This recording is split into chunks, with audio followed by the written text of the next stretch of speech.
সিরাজগঞ্জের শাহজাদপুরে রবীন্দ্র বিশ্ববিদ্যালয়ের স্থায়ী ক্যাম্পাস নির্মাণে ডিপিপির দ্রুত অনুমোদন, পূর্ণ বাস্তবায়ন সহ পরিবেশ উপদেষ্টা রিজওয়ানা হাসানের পদত্যাগের দাবিতে বিক্ষোভে নেমেছে শিক্ষক, শিক্ষার্থী, কর্মকর্তা, কর্মচারীরা। 2018 সালে বিশ্ববিদ্যালয়টির পূর্ণাঙ্গ ক্যাম্পাস স্থাপনের জন্য প্রস্তাবিত প্রকল্পের ব্যয় 9,238 কোটি টাকা ধরা হলেও এটি 8 ধাপে কমে 2025 সালে সর্বশেষ তা দাঁড়ায় 519 কোটি 15 লাখ টাকায়। একনেক সভায় অনুমোদন না হলে ক্যাম্পাস বন্ধ করে দেওয়ার দাবি শিক্ষার্থীসহ স্বয়ং উপাচার্যের। সিরাজগঞ্জ প্রতিনিধি সাধন কুমার দাস এর তথ্য ও চিত্রে বিস্তারিত জানাচ্ছেন সাদিয়া রহমান।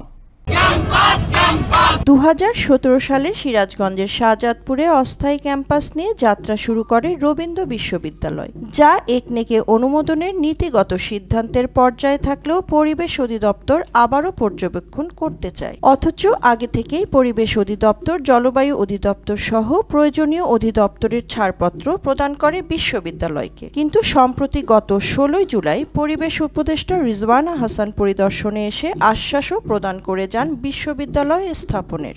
আমি আপনাদের এই প্রকল্পটা একনেকে উঠেছিল, আপনাদের বিশ্ববিদ্যালয়ের একটা নিজস্ব ক্যাম্পাস লাগবে, এটার ব্যাপারে কারোরই কোনো দ্বিমত নেই। আমাদের শুধু এখানে এসে দেখা যে জায়গাটা আসলে কেমন, জায়গাটা কতটুকু উপযুক্ত।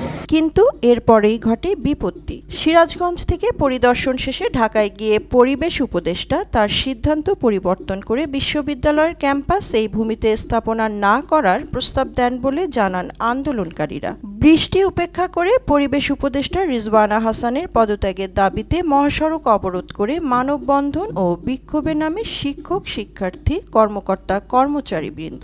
শুধু আমাদের ক্যাম্পাসটা নামেই আছে, ক্যাম্পাসও তো নাই, বিশ্ববিদ্যালয়টা হলো শুধু নামেই আছে। স্থায়ী ক্যাম্পাস পাই, আমাদের নিজস্ব একটা বাসস্থান হোক, যেখানে আমরা ক্লাস করতে পারবো, আমাদের জ্ঞান চর্চা করতে পারবো, আমাদের জ্ঞানটা বিকাশ। প্রতিষ্ঠিত হওয়ার পর থেকে আমরা বিভিন্ন জায়গায় ক্যাম্পাস ভাড়া করে আমাদের প্রাতিষ্ঠানিক একাডেমিক কার্যক্রমগুলো পরিচালনা করছি।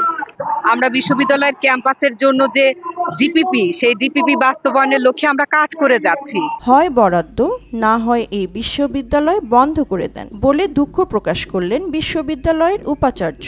এখানে আমরা ভূমি মন্ত্রণালয় এবং শিক্ষা মন্ত্রণালয়ের অনাপত্তি পেয়েছি আমরা জমির ব্যাপারে। বলেছে যে এখানে যদি আপনার বিশ্ববিদ্যালয় হয় তো সেখানে এটা অতি খাস জমি, কোনো ঘর বাড়ি উচ্ছেদ করা লাগবে না। সকল বাধা পেরিয়ে দ্রুত বিশ্ববিদ্যালয়ের স্থায়ী ক্যাম্পাস স্থাপন হবে এমনটাই প্রত্যাশা শিক্ষক, শিক্ষার্থী সহ সিরাজগঞ্জবাসীর। সাদিয়া রহমান, আনন্দ টিভি, ন্যাশনাল ডেস্ক।